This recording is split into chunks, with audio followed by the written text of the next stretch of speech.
तो ये कहानी एक बहुत बड़े बिजनेसमैन लड़के की है जिसका नाम मिंक्यू होता है। उसे एक बहुत ही खतरनाक बीमारी थी। उसे इंसानों से एलर्जी होती है। जब भी वो किसी इंसान को हाथ लगाता या छूता, उसके जिस्म पर दाने होने लगते, लाल रंग की जिल्द हो जाती, यहाँ तक कि सांस लेने में भी दिक्कत होती थी। मिंक्यू अपनी इस बीमारी से बहुत तंग था। वो आम इंसान की तरह जिंदगी गुजारना चाहता था। उसे भी अपनी जिंदगी में कोई दोस्त चाहिए थी, उसे शादी करनी थी, मगर अपनी इस बीमारी की वजह से वो हमेशा अकेला रहता। यही वजह थी कि उसने अपने आप को 10 साल से घर में कैद किया हुआ था। मिंक्यू अपना इलाज अपने घर पर ही करवाता था। एक दिन उसका डॉक्टर घर पर आता है और मिंक्यू से कहता है कि वो अपनी इस बीमारी के साथ रहना अब सीख ले, क्योंकि उसकी इस बीमारी का कोई इलाज नहीं था। साथ ही वो उसे हाथ पर बांधने के लिए एक घड़ी देता है जिसमें अलग अलग तरह के रंग थे जो इसकी एलर्जी की हालत को बताएंगे। नीले रंग में एलर्जी नॉर्मल, नीले रंग में हल्का सा अटैक होगा, ऑरेंज में मिंक्यू की वेन्स नसें काम करना बंद कर देंगी, और जैसे ही लाल रंग होगा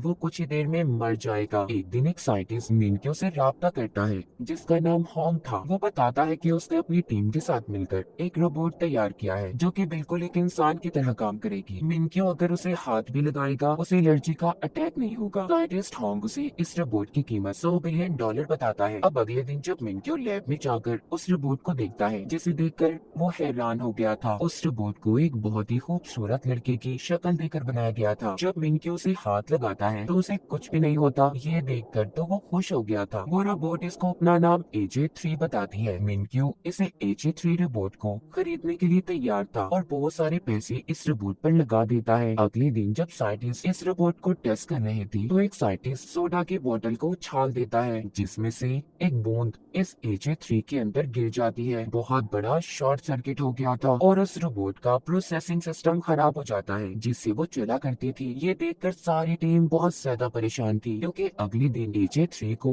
मिंक्यू के पास डिलीवर करना था। ये लोग उससे पैसे भी ले चुके थे। सारी टीम सोचती है कि इस रोबोट को तो ठीक करने में बहुत वक्त लगेगा, इस तरह इनकी मिंक्यू से डील भी कैंसिल हो जाएगी। इसलिए होंग को यहाँ पर एक आइडिया आता है। इसने AJ3 को अपनी एक बहुत ही पुरानी दोस्त जिसका नाम जिया होता है उसकी शक्ल देकर बनाया था, तो इसीलिए अभी उससे मिलने जाता है और सारी बात बताता है। इसका प्लान दरअसल मिंक्यू के पास जिया यानी कि असल इंसान को रोबोट बनाकर भेजने का था। पहले तो सारी बातें सुनकर जिया मना कर देती है, लेकिन जब होंग उसे पैसों की लालच देता है क्योंकि जिया बहुत गरीब थी, तो इसीलिए वो इस बात को मान गई थी। साइंटिस्ट की टीम जिया को अपने लैब में ले जाकर रोबोट एजे की सारी बातें सिखाती है कि वो काम कैसे करती है, उठती कैसे है, पानी कैसे देती है, सब कुछ। फिर उसे रोबोट की तरह सेम कपड़े पहनाए जाते हैं, बालों में भी और आंखों में लेंस लगाए जाते हैं जो कि एक कैमरे की तरह काम करेंगी, जिससे ये लोग जिया और मिंक्यू पर नजर रख सकते थे। अब खैर जिया को एक रोबोट की तरह तैयार करके मिंक्यू के घर भेज दिया जाता है। जैसे ही मिंक्यू इसके बड़े से ताबूत को खोलता है, जिया तो उसे देखकर डर गई थी। दरअसल यहाँ पर हुआ कुछ यूँ था। कुछ दिन पहले जिया ने मिंक्यू को खाना डिलीवर किया, मगर मिंक्यू को वो खाना अच्छा नहीं लगा था, इसीलिए उसने जिया को पैसे भी नहीं दिए। जब जिया ने उसे रोकने की कोशिश की तो मिंक्यू वहाँ से भाग गया ताकि जिया उसे हाथ न लगा पाए, जिससे उसे एलर्जी होगी। मगर मिंक्यू को ये सब बातें याद नहीं थी। अब ये होंग को कॉल करता है और जिया यानी कि रोबोट के इस डर और गुस्से के बारे में पूछता है। होंग ये सुनकर उसे एक कहानी सुनाता है। कहता है इस रोबोट AJ3 के 2 मोड है, एक ऑपरेशनल और दूसरा फ्रेंड मोड। ऑपरेशनल में वो गुस्सा और नाराज हो जाती है, जबकि फ्रेंड मोड में इंसानों की तरह बर्ताव करेगी। होंग साथ ही मिंक्यू से ये भी कहता है उसके गर्दन के पीछे एक बटन है, तुम उसे दबा दो, सब ठीक हो जाएगा। अब मिंक्यू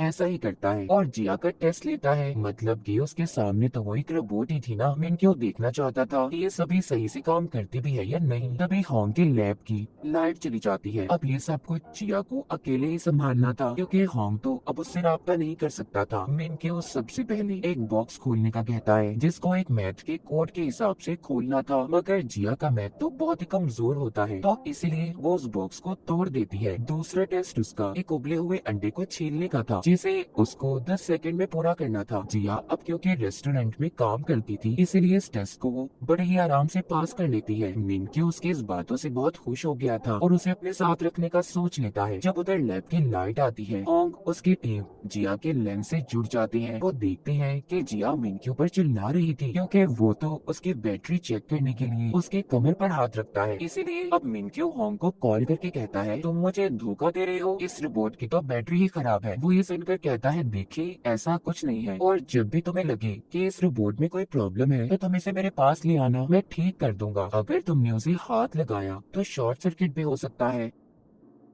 अब इसके बाद मिनक्यू जब अपने किचन में पानी पीने जाता है तो एकदम से उसका सांस बंद हो गया था। जिया भागकर उसके पास आती है और उसकी कमर थपथपाती है, जिससे वो कुछ ही देर में ठीक हो गया था। वो उससे पूछता है कि तुमने मेरी ऑर्डर हुक्म के बगैर ये काम कैसे किया। वो बताती है मेरे अंदर बहुत से फंक्शंस हैं जिनकी मदद से मैं खुद भी काम कर सकती हूँ। यहाँ पर मिनक्यू जिया को जब पहली बार हाथ लगाता है तो हैरानी की बात ये थी उसे कुछ भी नहीं होता, कोई एलर्जी नहीं। हालांकि जिया असल में तो आम इंसान ही थी ना, बस उसकी नजरों में एक रोबोट होने का नाटक कर रही थी। रात को होम जिया को बैटरी ठीक करने के बहाने लैब में ले आता है, जहाँ पर वो उसे कहता है कि तुम जानती भी हो तुम हम सबको फंसाने वाली थी। अगर मिनक्यू सच्चाई जान जाता तो क्या होता। इस बात पर जिया को गुस्सा आता है। वो समझती है कि उसने अपना काम सही से नहीं किया, इसीलिए वो लैब से चली जाती है। जिसके बाद होंग और उसकी टीम को ये बात पता चलती है कि AJ3 रोबोट को ठीक करने के लिए अफ्रीका में भेज दिया गया है, जहाँ पर उसे 2 हफ्ते और लग सकते हैं। उसी वक्त होंग को मिनक्यू की कॉल आती है जो कहता है कि मुझे तुम्हारा बनाया हुआ रोबोट AJ3 बहुत पसंद आया, मैं इसे 1 महीने के लिए लेना चाहता हूँ। होंग को कुछ समझ नहीं आती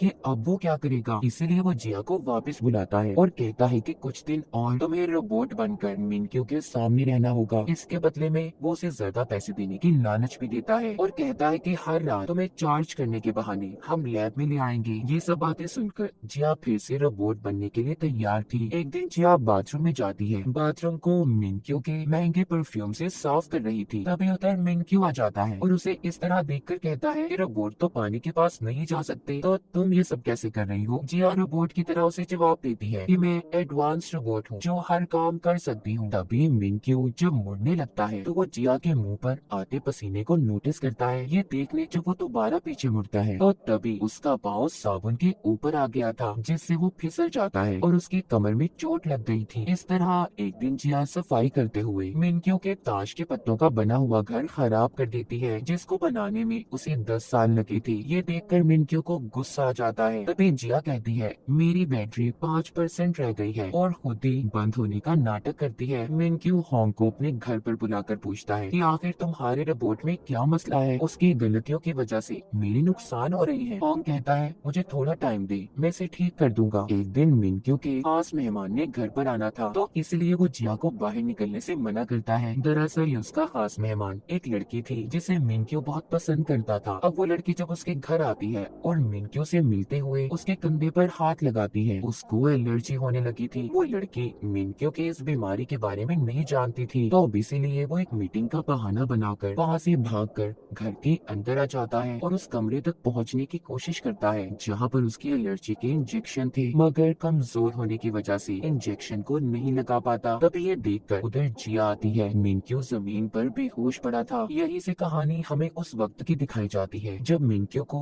ये बीमारी नहीं थी, उसके लिए सब कुछ नॉर्मल था। मिनक्यू ने जब ताश के पत्तों का पहला घर बनाया तो बहुत खुश हुआ। एक दिन छोटे मिनक्यू की बर्थडे पार्टी थी, बहुत से लोग जमा होते हैं, सभी बहुत खुश थे। जब पार्टी से मिनक्यू अपने मॉम डैड के साथ घर जा रहा था तो उसका गुब्बारा उसकी डैड की आंखों के सामने आ गया, जिससे उन्हें सामने से आने वाला ट्रक नजर नहीं आया और उनकी गाड़ी का एक्सीडेंट हो गया जिसमें मिनक्यू के मॉम डैड मारे गए। उनके फ्यूनरल पर बहुत से लोग जमा थे। तभी मिनक्यू का बड़ा बनने की कोशिश में लगे थे। दरअसल उन्हें मिनक्यू से कोई मतलब नहीं था, वो सब तो इसकी डैड की जायदाद के पीछे पड़े थे। तभी एक दिन मिनक्यू को एक लिखा हुआ नोटिस मिलता है जो कि मैडम एक्स का था, जिनके बारे में हमें आगे जाकर पता चलेगा, जिसमें लिखा था कि बच्चे तुमने किसी भी पेपर्स पर साइन नहीं करने।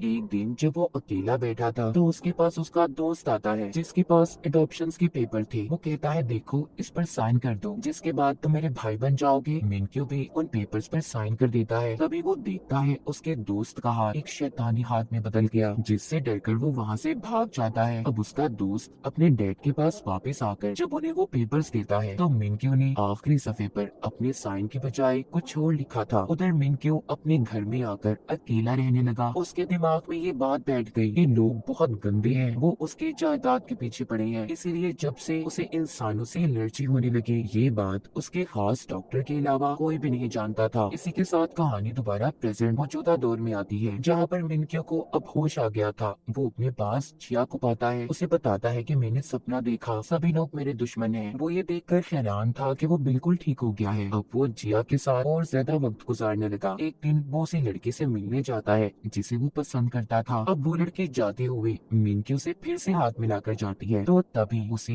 एलर्जी हो गई थी। वो अपना इंजेक्शन निकाल कर लगाने की कोशिश करता है, मगर फिर सोचता है कि आखिर वो कब तक ऐसे जिंदगी गुजारता रहेगा, इसीलिए वो अपने इंजेक्शन को पानी में फेंकने जाता है। तभी जिया उसके पास आती है और ये क्या, उसकी एलर्जी खत्म हो गई थी। बिना किसी इंजेक्शन को लगाए बगैर उसकी घड़ी का टेम्परेचर भी नॉर्मल नीले रंग पर आ जाता है। जब ये वापस घर जा रहे होते हैं तो मिनक्यू एक आदमी से टकराकर गिर गया था, मगर इसे तब भी कुछ नहीं होता। ये सब देखने के बाद तो उसे अपने ऊपर यकीन ही नहीं आता कि वो ठीक हो गया है, इसीलिए अब वो ये देखने के लिए कि वो ठीक है या नहीं, वो जिया को लेकर लोगों के भीड़ में जाने का फैसला करता है, जो उसने कभी भी अपनी जिंदगी में नहीं किया था। जब दोबारा से वो एक बच्चे से टकराता है तब भी उसे कुछ नहीं होता। एक बार फिर जब उसे एक आदमी हाथ लगाता है, इस बार भी उसे कुछ नहीं हुआ था। वो अपने डॉक्टर को कॉल करता है और कहता है कि मैं बिल्कुल ठीक हो गया हूँ। तभी एक आदमी जब इससे टकरा जाता है, यहाँ पर जिया भी उसके साथ नहीं थी। मिनक्यो की एलर्जी दोबारा शुरू हो जाती है। जब ये दूर खड़ी जिया की तरफ देखता है तो ठीक हो जाता है। कॉल पर मिनक्यो डॉक्टर से कहता है कि कोई तो है जिसे जब मैं देखता हूँ ना तो ठीक हो जाता हूँ। ये सब सुनकर डॉक्टर भी हैरान थे। मिनक्यो भाग कर जिया के पास जाता है और कहता है कि मैं तुम्हारे लिए दुनिया की सबसे बड़ी बैटरी खरीदूंगा, तुम हमेशा मेरे पास रहोगी। घर आकर वो सब कुछ दोबारा से डॉक्टर को बताता है। डॉक्टर कहते हैं मिनक्यो मैं हैरान हूँ कि तुम बिना इंजेक्शन के ठीक हो गए। अब मिनक्यो जहाँ पर भी जाता जिया को अपने साथ साथ रखता। उसकी नजर में तो अब भी वो सिर्फ एक रोबोट थी। उधर लैब में दिखाया जाता है असल AJ3 रोबोट ठीक हो गई है, मगर उसे ठीक से काम करने में कुछ वक्त अभी और लगने वाला था। जब जिया को ये बात पता चलती है कि AJ3 रोबोट ठीक हो गई है तो उदास हो जाती है, क्योंकि अब इसे भी मिनक्यो के साथ रहने की आदत हो गई थी। एक दिन मिनक्यो जिया को होटल में लेकर जाता है, जहाँ पर वो लड़की अपने डैड के साथ आई हुई थी जिसे मिनक्यो पसंद करता था। वो जिया को ले जाकर एक अलग टेबल पर बिठा देता है। ये बात जिया को बहुत बुरी लगती है। जब मिनक्यो वापस आता है तो वो उसे ठीक से बात नहीं करती। अब मिनक्यो भी जान गया था कि वो तभी महफूज है जब AJ3 रोबोट यानी कि जिया उसके साथ होगी। एक दिन जब वो गैस स्टेशन पर रुकता है तो क्रेडिट कार्ड लेते हुए उसका हाथ वहाँ के वर्कर के हाथ से लग जाता है। थोड़ा आगे जाने पर जब वो इस बात को नोटिस करता है कि उसे किसी ने हाथ लगाया, तब भी उसे कुछ नहीं हुआ। ये सारी बातें जब वो अपने डॉक्टर को बताता है तो वो कहते हैं देखो अब तुम ठीक हो गए हो, तो उस रोबोट को भेज दो ना जिसे तुमने अपने घर में रखा है। मतलब जिया की बात हो रही थी यहाँ पर, मगर दिल ही दिल में तो मिनक्यो को जिया से प्यार हो गया था। अब वो होंग के पास जाता है और उसे अपने दिल की बात बताता है। ये बात सुनकर वो कहता है कि तुम एक रोबोट की बात कर रहे हो जिसे पहले से डिजाइन किया गया था। मिनक्यो कहता है फिर मैं क्या करूँ, मैं पागल हो रहा हूँ, कैसे भुलाऊं मैं उसकी यादों को। वो कहता है एक रास्ता है, मैं उस रोबोट की सारी यादों को डिलीट कर दूंगा जिससे वो सब कुछ भूल जाएगी और तुम भी कहीं और चले जाना। अब आखिरी बार जिया को AJ3 रोबोट बनाकर मिनक्यो के पास भेजा जाता है। दोनों एक दूसरे को देखते हैं। बाहर बहुत ज्यादा बर्फबारी हो रही थी। आखिरी बार ये दोनों बाहर घूमने जाते हैं, फिर वापस से घर आ गए थे। मिनक्यो जिया का शुक्रिया करता है कि उसने उसे ठीक कर दिया। फिर वो अपने गले से अपनी मॉम का दिया हुआ लॉकेट उतार कर पहना देता है। फिर उसके गले लगकर रीसेट का बटन दबाकर बहुत रोता है। उधर AJ3 रोबोट को भी ये बात पता चल गई थी कि मिनक्यो का फोल्डर डिलीट हो गया है। दोनों रात को एक दूसरे को याद करके बहुत रोते हैं। जिया इतना रोती है कि बीमार हो गई थी। अगली सुबह दोनों अपनी जिंदगी की नई शुरुआत करते हैं। जिया अपनी नानी के घर जाने के लिए तैयार थी।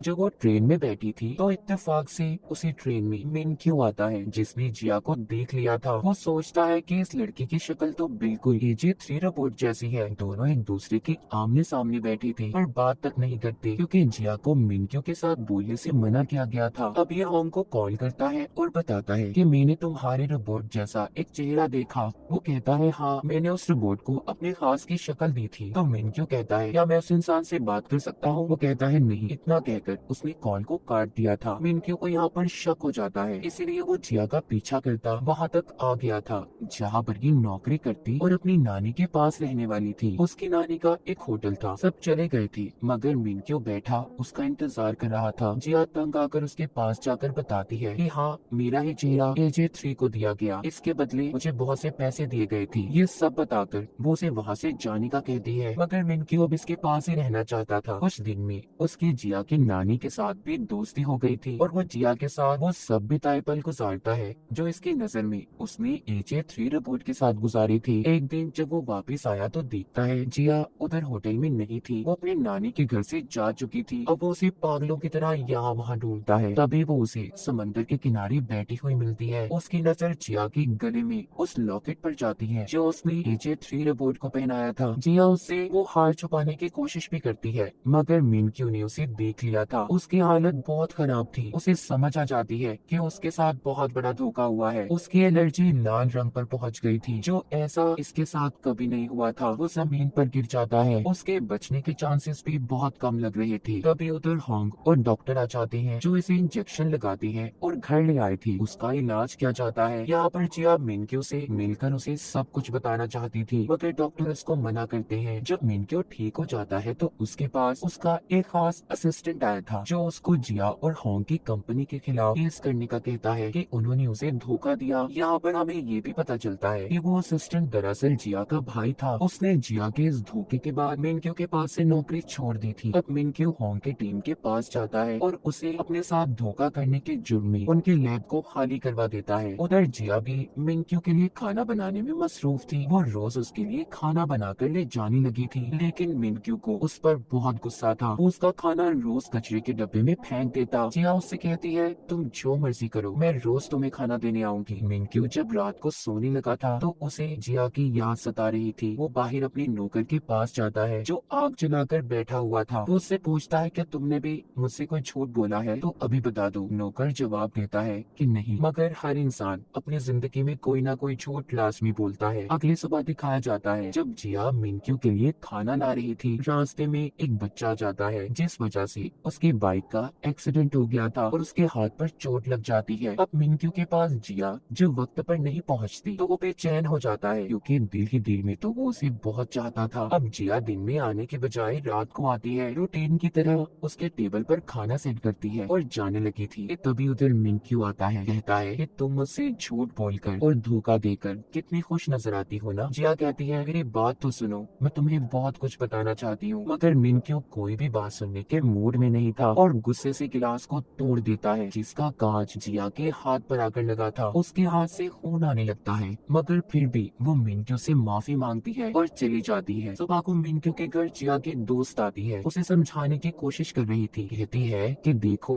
अपनी जिद छोड़ दो, नहीं तो अपनी यादों में ही कैद होकर अकेले रह जाओगे। जिया होंग की टीम के साथ ऑस्ट्रेलिया जाने वाली है, उसे रोक लो। मिनक्यू जिया के दोस्त के सामने तो नॉर्मल होने का नाटक करता है मगर मन ही मन में वो परेशान हो रहा था। सुबह होते ही जब वो उस जगह पर जाता है जहाँ पर जिया रुकी हुई थी तो वहाँ पर वो होंग की टीम के लोगों को देखता है मगर वो अपनी गाड़ी लेकर वहाँ से चला गया था और वापस अपने घर आ जाता है। जहाँ पर आकर वो टीवी में खबर सुनता है। उसे पता चलता है कि आज 70 सितारे आसमान पर टूटे नजर आएंगे। जब वो अपनी छतरी बदलने चाहता है तो उसे जिया की छतरी मिलती है जिसे देखकर वो दोबारा से अपनी और जिया की प्यार भरी यादों में गुम हो जाता है। उधर AJ3 रोबोट भी सही से काम करने लग गई थी। मिनक्यू ने भी अब जिया से मिलने का फैसला कर लिया था क्योंकि वो जान चुका था कि वो उसके बगैर नहीं रह सकता। वो एक चट्टान पर जिया से मिलने जाता है जहाँ पर जिया उसे बताती है मैंने रोबोट बनने का नाटक किया, तुम एक रोबोट के साथ नहीं बल्कि एक इंसान के साथ अपना वक्त गुजार रहे थे। तभी मिनक्यू को AJ3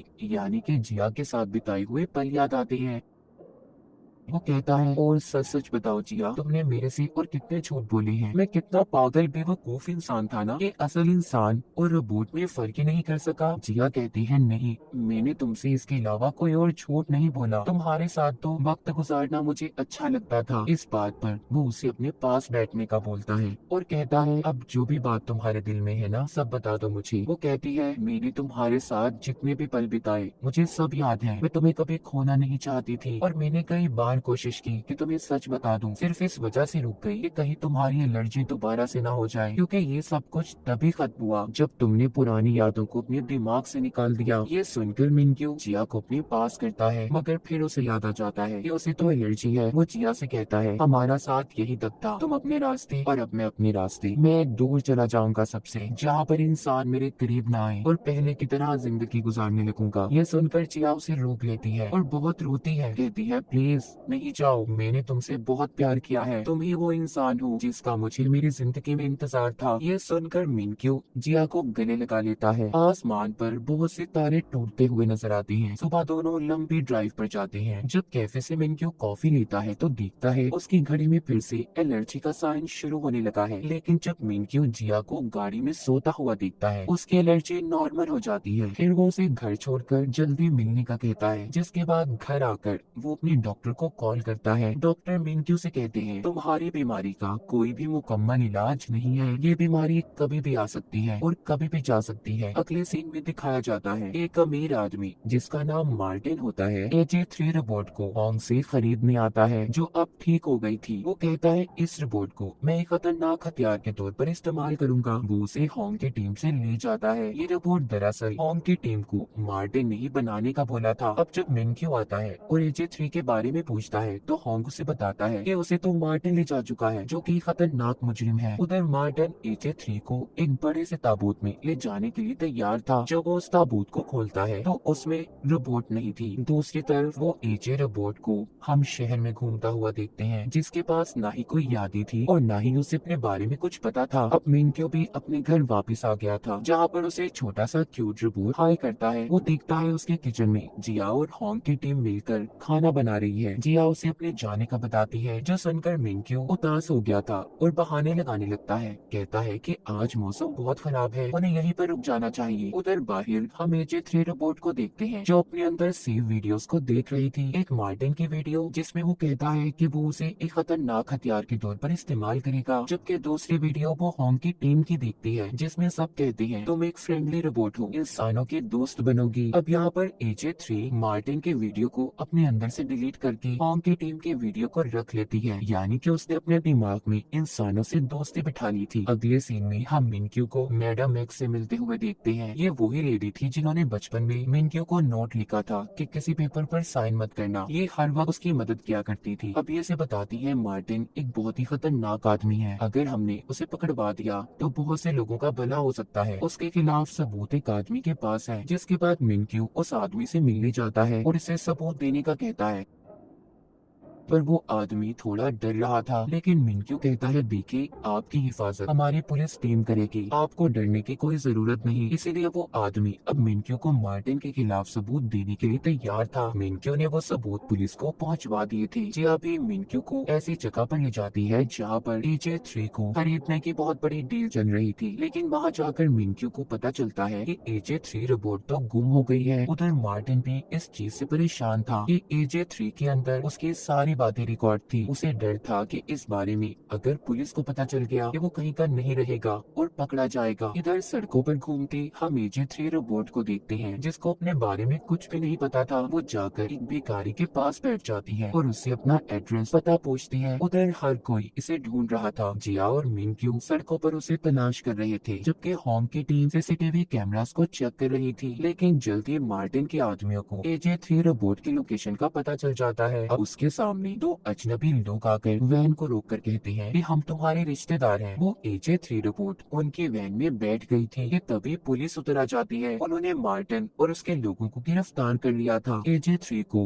होंग की टीम अपने लैब में वापस ले आती है। तभी बहुत खुश थी कि उन्होंने रोबोट को ढूंढ लिया और गलत हाथों में जाने से बचा लिया। जिया और मिनक्यू घर वापस आकर बहुत खुश थे। होंग की टीम और सब मिलकर बैठकर खाना खाते हैं, जहाँ पर बैठे ये AJ3 रोबोट की वीडियोस देख रहे थे। जब वो बाहर इंसानों से मिली, AJ3 ने बहुत अच्छा काम किया था। होंग इन्हें बताता है कि मैं इसका चेहरा बदलने वाला हूँ। उस रात सब मिलकर आखिरी बार उसे अलविदा बोलते हैं। अब मिनक्यू भी मीडिया के सामने अपने बारे में सब बता देता है कि उसे इंसानों से एलर्जी है, लेकिन वक्त के साथ साथ सब ठीक हो रहा है। वो उन सबका शुक्रिया अदा करता है जिनकी वजह से वो ठीक हुआ था। जिया और होंग की टीम वो ये भी बताता है कि वो एक AI रोबोट पर बहुत से पैसे खर्च करने वाला है। इतना बताते ही उसकी मार्केट के शेयर टीनेजर्स आसमानों से बातें करने लगे। अपनी जिंदगी के सही फैसले लेकर वो बहुत खुश और इत्मीनान नजर आ रहा था। वो जिया को कॉल करता है और रात को खाने पर मिलने का कहता है। अब वो जिया को बताता है कि तुम्हारा भाई अब भी मेरे पास नौकरी नहीं करना चाहता, वो इस्तीफा देने को तैयार है। जिया